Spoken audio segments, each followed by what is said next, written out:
Usap-usapan ngayon sa ilan mga social media platforms ang pagsisiwalat ni OJ Diaz nang nakarating sa kanyang balita mula sa kanyang mapagkakatiwalaang sources na umano'y naghiwalay na sina Catriona Gray at Sam Milby.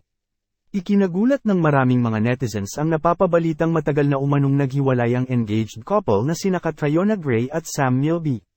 Tila hindi na matapos-tapos ang mga balita patungkol sa mga celebrity couples na naghihiwalay. Mula noong huling bahagi ng 2023, naging laman na ng mga balita ang hiwalayan ng mga celebrity couples na matagal na ring nagkaroon ng relasyon sa hindi malamang mga kadahilanan. Matapos maging laman ng mga usap-usapan ang patungkol sa biglaang paghihiwalay ng engaged couple na sina Bea Alonzo at Dominic Roque, may panibagong pinag-uusapan naman ngayon ang mga marites. Ito ay ang hiwalayan naman ni Catriona Gray at Sam Milby. Nagugat ang bali-balitang ito nang mapansin ng ilang marites na minsan ay hindi suot ni Catriona Gray ang kanyang singsing na ibinigay ni Sam Milby bilang engagement ring.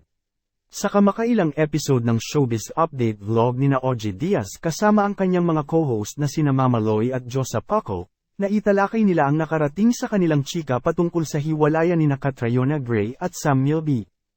Unang lumabas ang balitang ito nang mapansin ng ilang mga netizens na hindi na rin sinusuot ni Catriona Gray ang kanyang engagement ring.